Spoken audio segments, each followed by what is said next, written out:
2.0，我是陈欣湄，我是伟如。观众朋友，你有失眠的困扰吗？我相信有失眠困扰的人，听到睡觉2个字就觉得压力真的很大。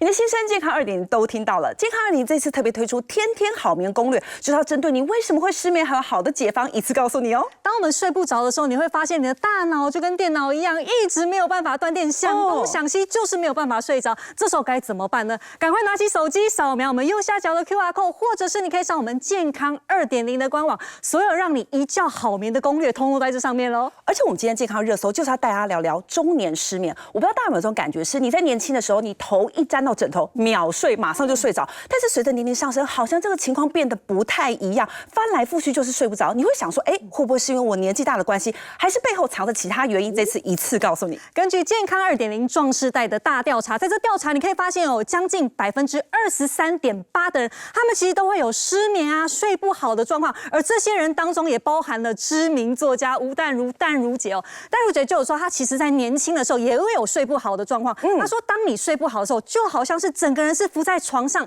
就算你眼睛闭下来，感觉好像自己睡着，可是耳边好像一直都有人在跟你说话，脑袋会不停的转动，而且这个时候呢，她就会选择吃镇定剂来助眠。不过她有发现长时间吃下来，精神状态会越来越差，所以最近她就改变她的生活形态喽。不管她多忙，她都坚持每天一定要睡足9个小时。她认为健康才是我们最大的资产。其实我们看淡如姐，她算是中壮年的失眠的典型代表，因为她在40到60岁之间，但是她的症状很特别，她好像晚上半夜一直没有真的深层睡眠，好像一直是醒醒的。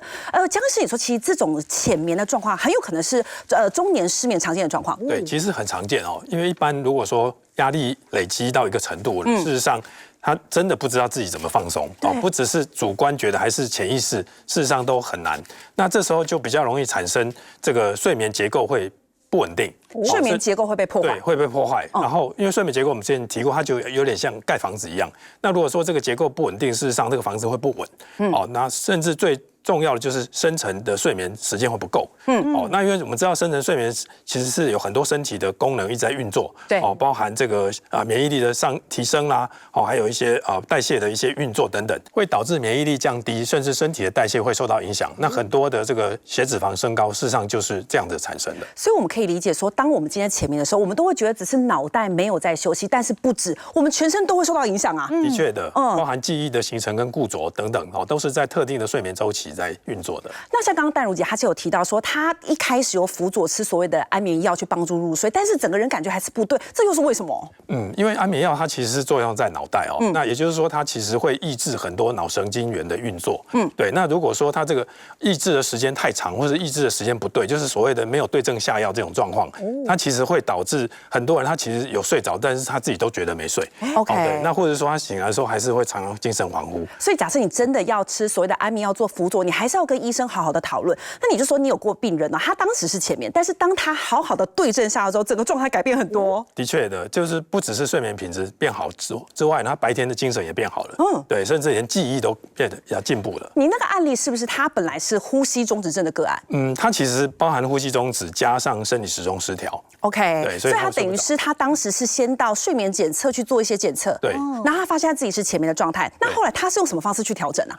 基本上他的呼吸中止后来是选择了带正压呼吸器。OK。对，那另外他的生理时钟失调，我们其实有帮他找到问题，因为生理时钟失调其实有11种不同的亚型。哇。那我们就是说透过生理时钟的检测，那事实上帮他找到了真正他的问题在哪里，然后透过这个所谓的认知行为治疗，还有光照治疗，还有这个脑波的治疗，这3个治疗让他从11颗一个晚上吃11颗安眠药，到最后是完全不用吃药就可以睡得着。所以听起来其实睡眠还算是一个非常复杂的题目，你还是要找相对的专科医师去做治疗。没错，但是针对中年人失眠的原因，其实绝大多数都是来自于压力。这时候很多人就想说，那我睡前喝一些酒精性的饮料，不但可以放松，又可以让我更好入睡。不过江医师，你说喝这些酒精性的饮料，其实没有办法帮助我们入睡啊？的确。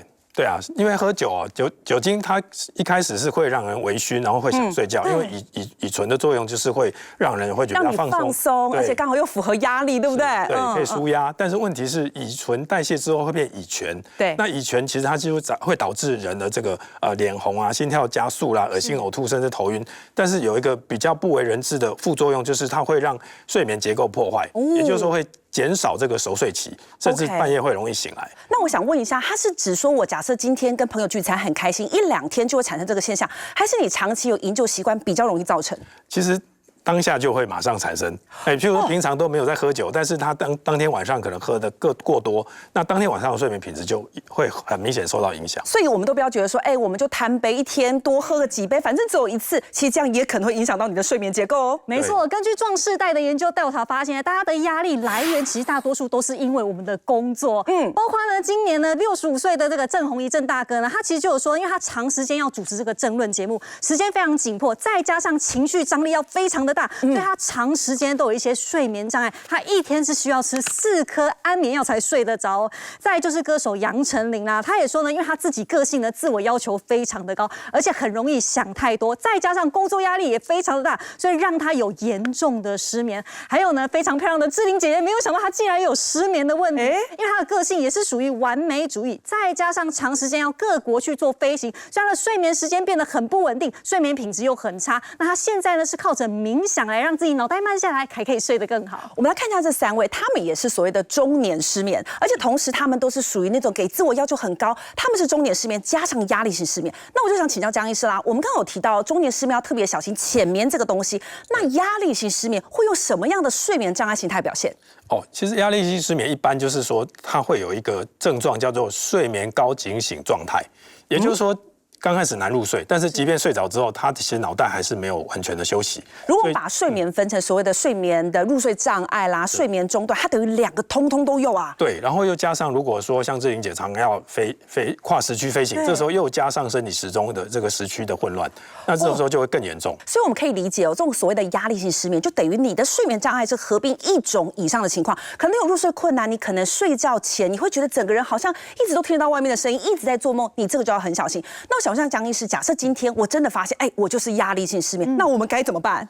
其实第一个还是蛮建议一定要先看睡眠专科医师，因为睡不好跟很多的包含自律神经失调，事实上那个很多都是细节莫知，所以根本还是睡眠。对，所以如果说能够先把睡眠调好，那事实上很多的包含刚刚讲的高警觉性，甚至有一点点针落地的声音都听得到，这种状况其实就会慢慢的改善。那你刚刚有提到一个名词叫做睡眠的高警觉性，这种情况我们脑袋那个时候正在经历什么情况？是它就是说我们脑袋它其实是在一种叫做 hyper arousal 的一个状态，就是说它是很警觉的，对，非常的警觉这就好像我们譬如说遇到这个家里失火了，然后那个整个你的肾上腺会整个起来，整个起来，然后加上交感神经会非常的亢奋，对 ，OK， 对，但是这种高警觉状态它其实是一直持续的，并不是只有一小段时间，因为他可能譬如说刚刚讲到的这个郑弘仪或其他的这些名人事实上他们可能压力已经是累积到很久了，然后这时候才会产生这种睡眠的高警觉状态。所以也就是说，假设你今天有些人会说，我就是睡眠的时候品质很差，我真的是听到任何声音，有人开门，隔壁邻居的声音，漏水声你都听得到。对，如果你是这种情况，有可能你是所谓的高警觉性状态。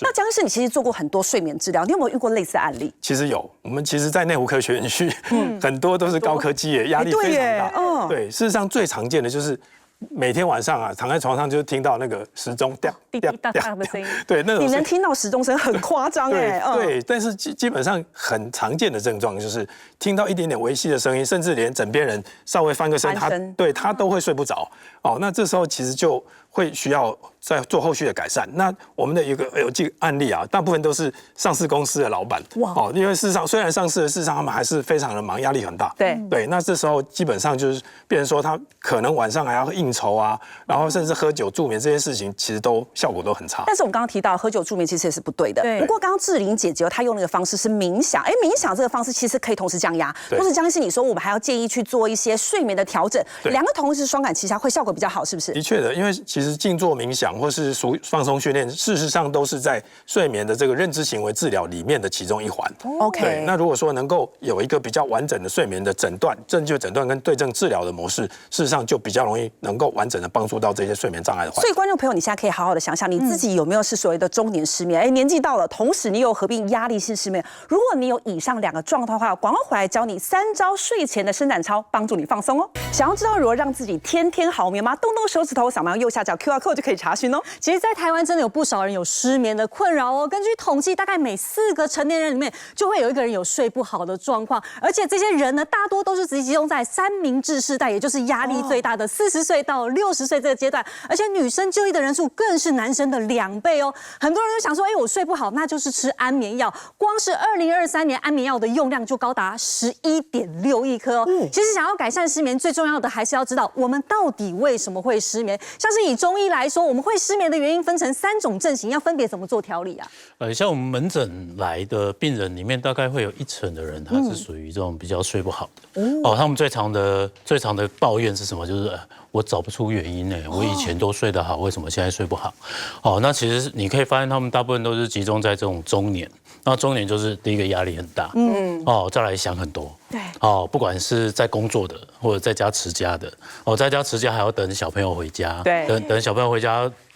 盯功课要让他上床，你还要做家事，对，很多事情要忙，是所以他脑袋里面的东西很多，那常常就会有一些像是我们讲的肝气郁结，郁闷，有时候跟小朋友吵架，跟另外一半吵架，对，情绪上面的变化，这些其实都会造成我们所谓的肝气郁结。那肝气郁结到一个程度的时候，就会化火，产生一个火气，然后再来就是我们讲的有3种，还有一种就是心脾血虚，那还有一种就叫心肾不交。那我们先从肝气郁结来讲，那肝气郁结常常会有一些，譬如说面红耳赤啦，甚至会有一些头晕头痛，然后可是脸上长痘痘，口苦，是口干，那这一类的人，他常常会有一个情形，就是他容易半夜会醒过来，而醒来就不太容易入睡，因为想着第2天的事情嘛，一醒来就开始想了。好，那再来就是心脾血虚的人，心脾血虚的人通常都是他真的有很多事情在想，他心里放不下，那这一类的人常常会我们讲叫夜长梦多啊，这些人常常就做梦很多好，那再来就是有所谓的心肾不交，中医讲的心跟肾是一个很特别的一个循环，就是心跟肾要相交通，这个气血要相交通。那心肾不交的人，常常我们在舌下会看到一些泛指的一些络脉。那这些人你有一些伴随有一些心火的症状，有一些肾虚的症状，比如说还是腰酸背痛啊、头晕等等。那这类的人常常就是睡得很浅，醒来还是觉得累累的，然后大脑还是在转，身体一直想休息，可是他没办法睡。是这个是我们比较常见的。处方里面有什么呢？我们叫它郁茶郁神茶它处方里面有所谓的茯神啊、远志、酸枣仁。我想大家如果常在用中药都知道这几味是有点安神。对，那茯神跟远志是常常我们常用来做安神啊、安眠的一个对药。那茯神它可以养脾肾。那对于我们它最主要是入心呐，所以安神。那远志呢？远志的作用很多，包括像筋骨，包括像是化痰，包括像是开智慧。是，然后再来就是酸枣仁，它有点酸收，有点收敛的效果，然后又可以温补我们的肝跟胆。然后又对我们的有一些良心安神的一个效果，然后这边它有特别用到一个叫做半夏跟竹茹，半夏跟竹茹是对于脾胃，因为我们刚才讲说它肝脾积热，其实这个在很多现代人也常看到，也就是说他们晚上回到家为了要释放，吃了很多的宵夜，这时候会肝脾积热啊，他也会睡不好，所以我们中医常在讲就是，这个胃不和则卧不安。那半夏就是一个很好用的药它可以让我们调和我们的脾胃，调我们的肠胃。那我们肠胃安稳的时候，我们就会好睡。对，但我们刚才讲到有3个症型嘛。对。那除了这个基本的方子之外，我们根据这3个症型，我们再酌加一点药来帮忙。譬如说，我们今天肝郁化火好了，我们会用到柴胡跟郁金。那柴胡大家知道可以生清阳，然后可以有一点清热效果。然后在这个郁金的就是疏肝解郁，然后这个有点凉心凉血的效果。是。然后再来就是我们刚才讲到的心脾血虚，心脾血虚要补啊。我们拿什么来补？甜的东西。好，我们拿这个龙眼肉。会圆煮起来会甜甜的。对，煮起来会甜甜的。那有时候我们在家里只有龙眼肉，你也可以稍微在睡前泡一点茶。是。它是因为养心血、养脾血，所以它会让你比较好入眠。然后再来就是柏子仁，这柏子仁也是我们常用来安神的，它可以养血。好，那我们最后讲到一个心肾不交，心肾不交的话，我们还是要讲说收敛，还有平衡。心跟肾的平衡。所以我们用到5味子，5味具备酸咸为多。它一方面收敛之外，还可以滋养肾。哦，然后再来就是石菖蒲叫开心孔利九窍。哦，它除了聪明之外，也可以安神啊。哦，这就是我们整个这个茶饮也可以带给大家的一些帮助。不过根据沈医师的说法，其实我们失眠是可以从外观上看得出来。但所以老师你说其实不止哦，失眠久了你可能减重也会不成功。是啊，因为我们现在发现说。临床上面我看到了，一般来讲来我门诊的病人，绝大部分都是因为减重来找我，然后减重来找我聊，就会发觉，哎，他相对的伴随的是睡眠的问题。你是说有些人他明明饮食上已经做得很好了，但是就是瘦不下来的时候，你要怀疑是睡眠出现状况。对，然后我就会问哦，我会问你大概几点睡啊？你中间睡得如何？大概几个小时啊？这类似这样。那一般来讲，你就会发觉，哎，他们真的是面对他们真的睡眠状态比较不好。那当然我们会知道说，当我是中年期进入所谓肥胖状态，当然另外一个就是更年期的问题嘛，是荷尔蒙，所以影响我们的新陈代谢，脂肪也会堆积的比较快，这是一个问题。而且更年期其实也会睡不好哦，一定是这样。对，所以这原本就在这个生命周期的时候就遇到这个关卡，就是一定会这样。然后呢，另外一个我们就会发觉，当你的睡眠不足的时候，我们也曾经在那个所谓的内分泌学期刊里面，我们就可能发现说，当你睡眠不足的时候，其实身体的内分泌会跟着变化，就包括说我们胃会分泌的所谓的饥饿素的浓度，哎，真的会上升哎。然后另外一个会让你有饱足感的瘦素是浓度是下降的，所以也就是说，当你睡不好的时候，你很自然而然你会想要去找食物来吃，对不对？我想大家都有那个感觉。伟如马上说了一个对，还有感睡不好。对啊，然后你越吃呢，你又吃那个甜的东西，你就更睡不好，所以就进入一个恶性循环。对，所以一般来讲，我们会跟大家分享，就是说你要睡前的时候，你就必须要避免哪些地雷食物，让你的睡眠品质受到影响。第一个，我们当然讲的就是我们最常跟大家分享，就是高糖、高油这些高精致的食物，这些一定会让你的血糖波动很大。那血糖波动大，你绝对睡不好。好，而且让会身体处在一个慢性发炎的状态。那另外一个就不要吃容易产气的食物，你身体都是胀气就不好睡，空气怎么睡得好？不喝酒精的，因为酒精也会影响睡眠品质，它不会让我们进入深层睡眠。所以这些食物都就是告诉我们说，它会偷走你的睡眠，所以尽量避免这些食物。是。那其实还要跟提醒大家另外一个，可能大家都不太知道，有一个叫做含酪胺的食物。还什么叫含酪胺？酪胺其实是一个氮为单的那个含氮的物质，它就是一个蛋白质的种类。那什么样的食物里面会有酪胺呢？酪胺大概存在巧克力、火腿、热狗、乳酪这一类的食物。那它为什么会影响睡眠？事实上，因为酪胺在我们身体代谢之后，它是成为我们所谓的抗压荷尔蒙正三酸腺皮质激素的原料。所以也就是说，老实说，我们要睡觉，我还要抗压嘛？不要吧？对，睡觉事实上就是我要能够放松嘛。如果你在晚上的时候，睡前或者晚餐一直在摄取这些含酪胺比较高的食物的时候，那就代表你的身体一直在抗压，你的精神会更好。是，那当然你就没有办法好好的睡眠。所以提醒大家，如果你真的面临这个问题的时候，记得晚餐就不要吃这些含酪胺的食物。那白天呢，你可能需要抗压的时候，你就不妨选择这些食物。所以吃错食物，还有包括我们压力太大，其实都会影响到我们的睡眠。但是大家也不可以忽略哦，我们平常的一些姿态，像是含胸驼背，其实这也都会影响到我们的睡眠状态。一心，那其实来治疗所啊，大家都不是因为失眠来，都是因为肩颈酸痛来的啊，跟失眠有什么关系？但来10个，我就问那10个人说，那你们晚上睡得好吗？是，10个人都说不太好，要么就浅眠，要么就想睡很累，可是睡不着。为什么会这样？那刚刚伟如有讲，就是我们常都上班，白天都这样，不然弄小孩都这样，驼背，肩颈都长期处于这个微博。对，那这个地方，肩颈很紧的时候，我们呼吸也会很浅。你会观察到他们的脖子这边，这2个筋都好明显，有没有？很紧。然后脖子照相的时候，女生都说，很在意，就是拍起来为什么脖子那么短？那其实脖子有这么长，可是因为它肩颈太紧了。好，那我们就分享3个很简单可以在家做的运动。我们把胸腔打开，脖子拉长，然后呼吸变得比较深。其实他们回去都试试看这样做，其实都会睡得比较好哦。好，那我们第一个叫做上顶天，下阔背。那我们2手交叉，脚微微张开。好，那手心翻转，顶向天花板，尽量手心往天花板拉伸，吸气。好，这个时候把我们前胸整个打开，好，吐气的时候手再翻回来，我们做一个拱背。好，可以看到后背，我们这常是不是膏肓在酸痛？对，我们头放松，低下来做一个拉伸。好，再来吸气，这个好舒服哦。对，长高哦，而且会长高。好，吐气，扩背，做个3到10次，来吸气，好，扩背，吐气。其实这个还蛮舒服的哦。好，这个是前面跟后面，那再来就是侧面咯。侧面来，我们手心相对往天花板举高，这个叫伸展搭肩吼。来，我们搭肩，然后一手伸展，然后膝盖弯曲。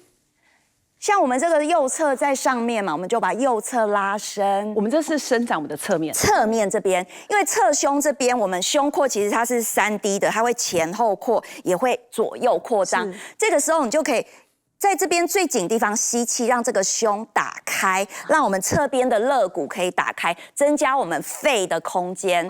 好，吐气回来，好，再一次来吸气，吐气下去哦。好，我们在最紧的地方吸口气，感觉这个侧胸啊打开。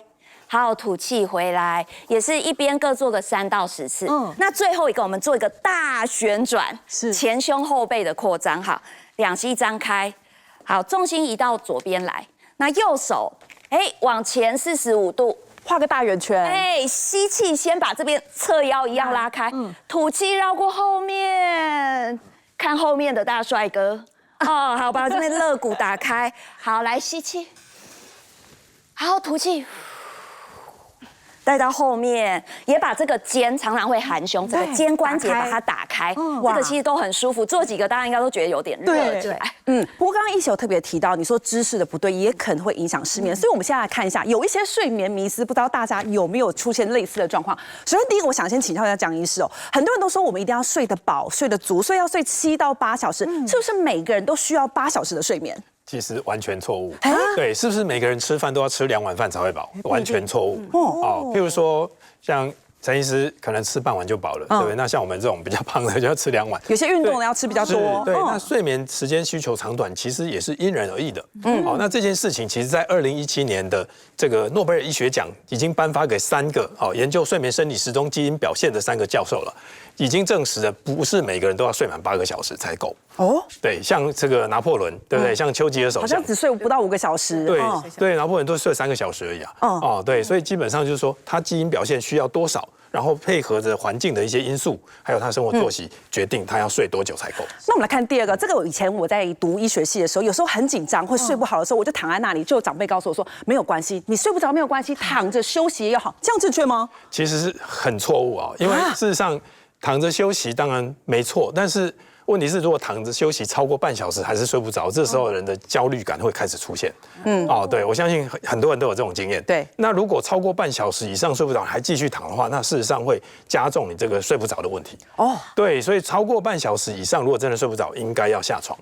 对，下床之后，那做一些自己觉得比较放松的事情，然后等到心态上比较适合，比较没有那么焦虑的时候，比较没有焦虑了，觉得还是有点想睡了，这时候才上床去。江医师说这种是一种所谓的睡眠行为治疗，但是第3题，我相信很多上班族都有同样的感觉，就是你在平常周1到周5的时候，你压力很大，拼命熬夜，那我就周末把它补回来，这样可以吗？这个也是非常错误，这个也非常错误，大错特错。对，因为事实上这种现象非常普遍啊，包括我们自己年轻的时候就这样做。对，没错。但是问题就是说，如果这个人他的生理时钟本来就不太稳定，那这时候做这个假日补眠的动作呢，事实上是产生人造时差。也就是说，每个礼拜自己都买机票从台北飞到印度，会从印度飞回来。你的意思是说，如果我们今天周末的时候，你让他睡得更长，我们身体会更乱的感觉？对，会更乱。对，最好的方式就是周间跟周末我们都维持一定的一个生活作息，这样的话身体时钟才会稳定。那如果假如我周1到周5就真的每天只能睡5个小时，那我周末可以怎么调整？周末的话，一般是这样其实上一次的节目我们有大概提到，就是说周末的这个晚上的活动，尽量礼拜6可以，你要 party 啊狂欢没关系，但礼拜日要调回来，一定要调回来。对，那到礼拜1的时候，虽然说可能如果真的长期还是要睡5个小时，那可能就要真的来找我了，因为这件事我自己也是都要长期睡4-5个小时。但是它其实有一套方法，但不是很就是说很鼓励长期这样做。对。但是如果说真的有这种问题困扰的朋友们，事实上是需要就医的哦。对，因为这个不是身体的问题，是很多的这个行为方面，还有一些就是说环境方面的问题。所以其实睡眠这件事情是真的蛮复杂。不过刚刚淑慧老师告诉我们说，你在晚上的时候有些东西像洛安的食物不要吃。对。但你现在眼前带来这个是请大家多吃啊。是的，所以有一些是不可以的，我们叫做避凶。好，那有些叫趋吉，对我有益处的。那其实我想大家都知道，可以帮助我们睡眠，就是色氨酸、镁，还有 GABA， 对不对？这几个营养素大概是可以帮助我们趋缓，让我们的副交感神经可以上来，让身心可以放松的。那第二个跟大家介绍就是色氨酸，色氨酸事实上是白天让我们血清素分泌的，晚上让我们的褪黑激素分泌的，它让我白天愉快，晚上容易入睡。那所以呢，我会跟大家推荐，你可以去找哪些。我想大家很多阿嬷都会知道，睡前要喝香蕉牛奶，对，香蕉跟牛奶就是色氨酸含量很高。那今天跟大家分享另外一个食物，其实所有的食物里面色氨酸含量最高是黄豆。黄豆，所以豆浆是可以的吗？对，是豆浆。然后，所以今天跟大家分享的这个是用豆浆去煮味噌汤。大家都没有这样做过。对，其实是可以喝的。你就想说，不会很奇怪？没有啊，因为两个来源全一样，都是大豆啊。对耶，所以本来就是可以喝的，因为你豆浆是清浆嘛，是没有味道的，对，不会增加你，所以基本上色氨酸含量就很高。那这时候你就可以搭配豆腐啊，搭配绞肉啊，那这就是一个很丰富、很可口的可以助眠的食材。那如果你希望能够再更好入眠的话，那你可以不妨搭一个糙米饭。OK 糙米饭或者是一些鲔鱼，里面就会有一些什么，有一些GABA。的成分在，你知道我们伽马也是让我们副交感神经上来，对，让我们肌肉放松，容易入睡。就让大家这样子吃，在晚餐的时候来吃，就可以帮助你睡眠品质会更好。所以很多人在睡觉的时候，宵夜都去吃咸酥鸡，其实这样是不对。你不妨来一个用味噌汤，而且用豆浆来煮的味噌汤哦。广回来带你其实检视你的居家环境，据说枕头的高低也会影响睡眠情况。想要找让你天天好眠的办法吗？动动手指头，扫描右下角 QR code 就可以查询哦。其实有不少人都会觉得说，我是秒睡型的，我马上就可以入睡，我应该就是属于那些睡得好的人吧？但可是千万不要忽略哦，其实我们在睡觉的过程当中，有一些小状况，反而会让我们睡眠品质越来越差。其实最常见的就是打呼。根据统计呢，台湾的成年人大概有4到6成的人，他们其实都会有打呼的状况，而在这当中，更有1到2成的人，他们有睡眠呼吸中止症。当你有这种疾病的时候，你会发现你在睡眠过程当中，呼吸会暂停，甚至血氧量会下降，也就会让你隔天早上起来明明有睡觉，但为什么会越睡越累的原因哦。另外还有一个是大家半夜可能会常常的痛醒，痛醒的原因呢就是抽筋所造成的。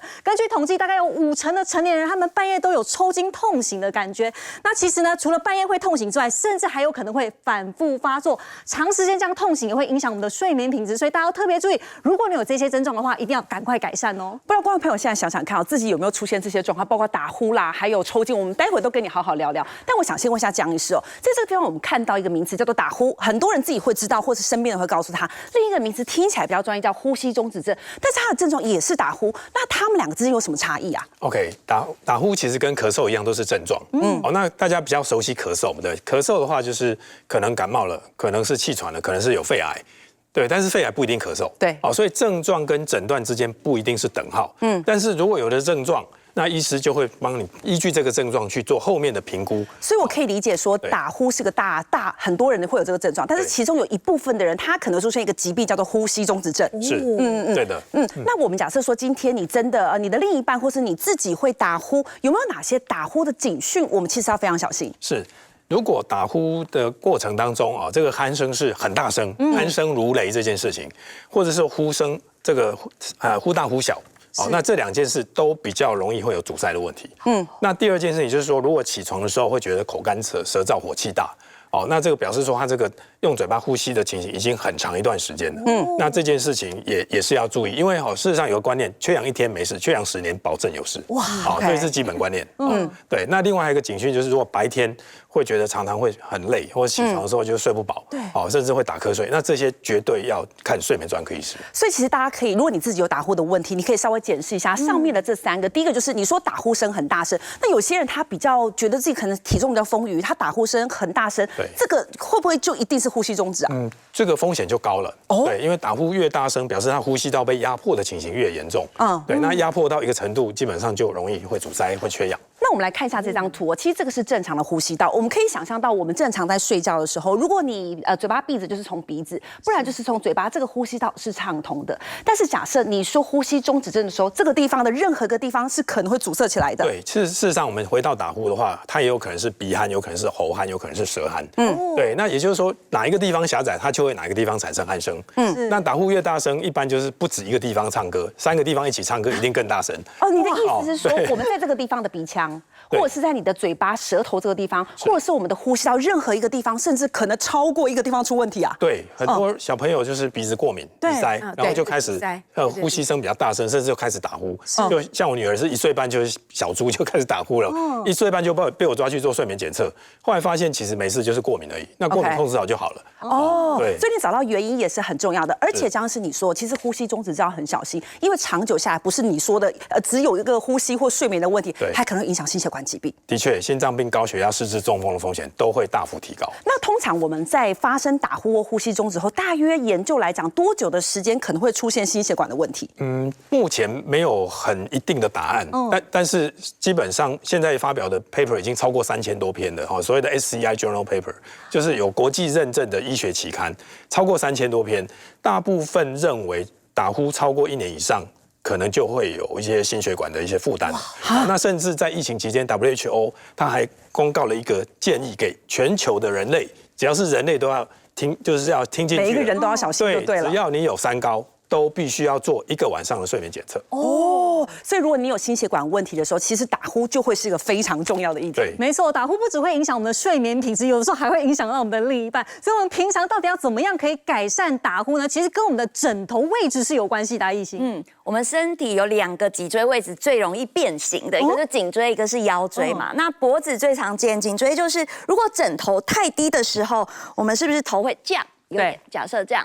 向后仰。那刚刚我们有看到呼吸道，对不对？你这个时候呼吸道就会舌头容易这样，嘴巴开开的塌陷，那你的呼吸道这边就会堵住，所以就很容易发出小猪的声音了。对，这个就有点像刚刚医师说的喉这边唱歌喽。好，所以那这个位置就要尽量避免。那还有一个是枕头太高，太高是不是会变成这样？对，它也会压到，对不对？对，这样也是会夹挤到我们的气道，也会呼吸不顺。那你睡到一半，突然没气就会醒来。是，好，所以最佳的位置就是尽量的让脊椎跟呼吸道在你平躺放松的时候，是在耳垂、肩，还有我们胸腔这边是一直线的感觉。那你会观察到你的气道是一个平顺的，没有阻碍的。好，那再来一个位置就是我们腰椎。腰椎最常发生就是大家侧躺的时候啊。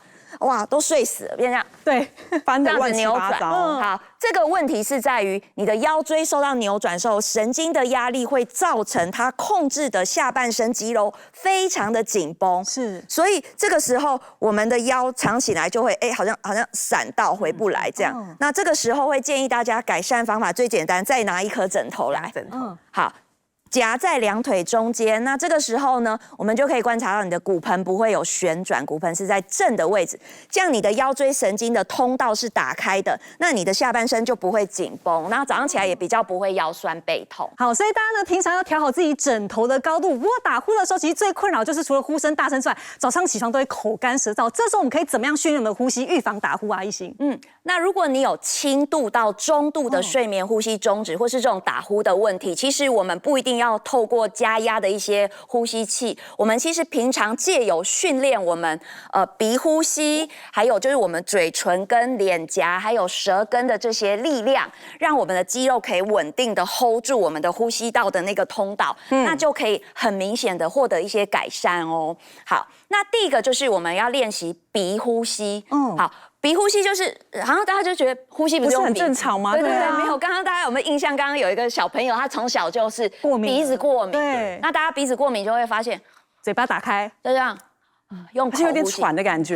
那用口呼吸有个问题是，你的舌头其实都在比较下面的位置，它不会顶到上颚。对，你呼吸看，你嘴巴打开，你让你没办法，因为你要留通道出来。对，所以就变成，那你长期这边就没有办法顶上去。所以我们练习鼻呼吸，就是你把你的舌头顶在你的上面的颚骨那个平台，顶着它，嘴巴闭起来，不要讲话，不要张嘴，1分钟先试试看。好像很容易1分钟，可是对于长期这种用口呼吸的人，其实是很困难。好，那第二个就是练习我们脸颊跟嘴唇闭气的力量。那我们把嘴唇上下唇用力抿住，脸颊鼓气。好，先把气鼓到左边，嘴巴不能漏气哦。好，来鼓到右边。好，每一边3到5秒，再来人中。所以每个地方我们都要出力。对，那还有下面、下巴，对，那难一点就是鼓起来，给它阻力哦。像我们往左边的时候，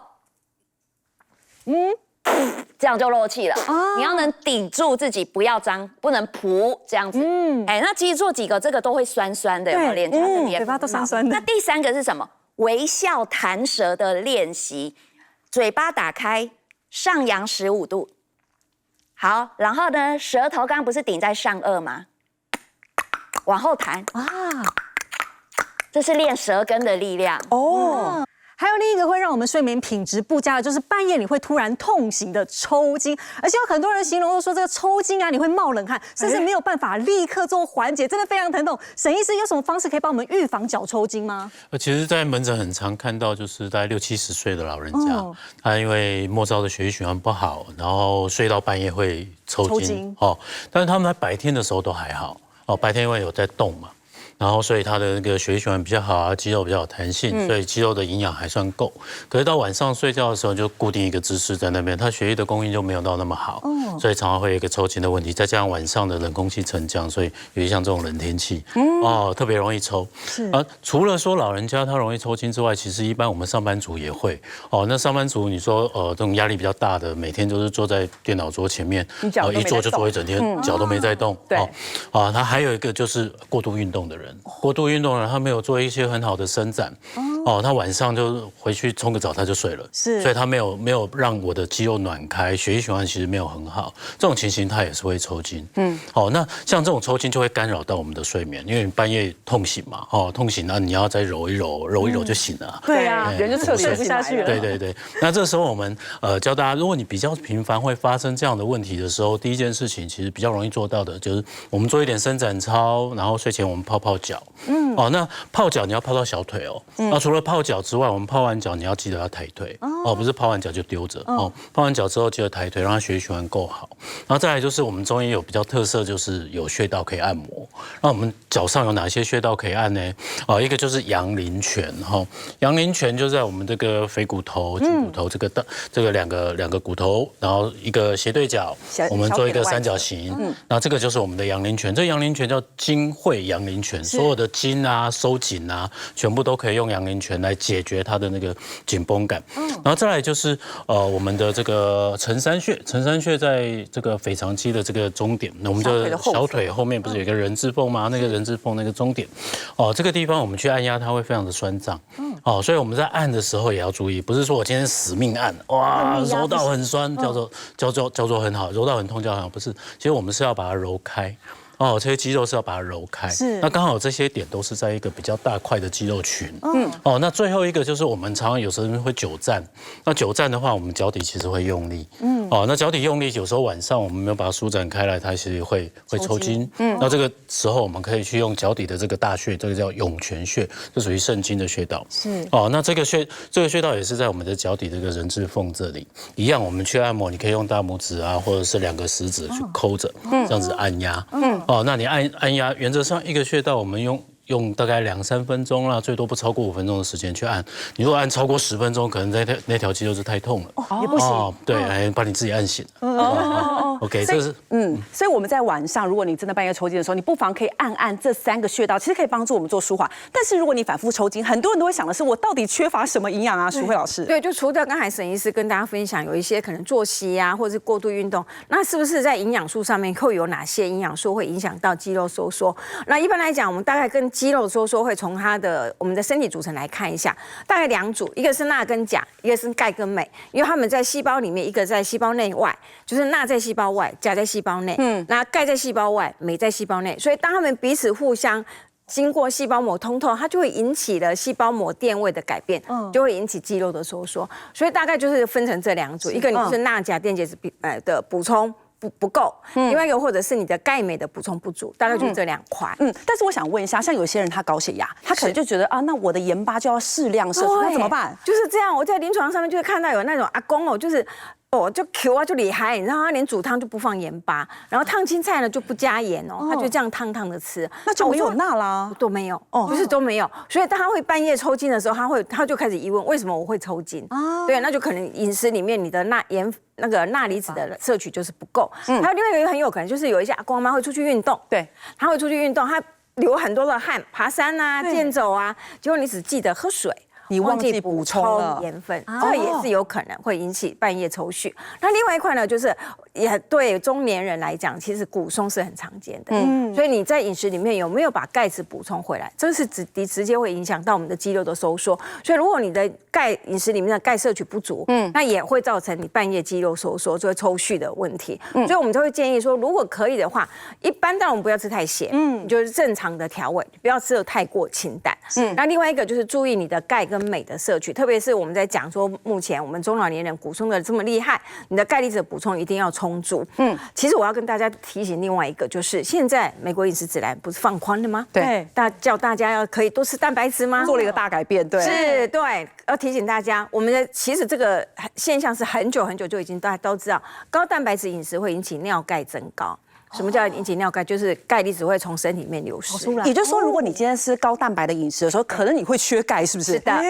对，那几个原因啊，一个就是我们认为，因为蛋白质里面有一个含硫的氨基酸，它可能会去螯合钙。另外一个通常含蛋白质比较高的食物，磷也高。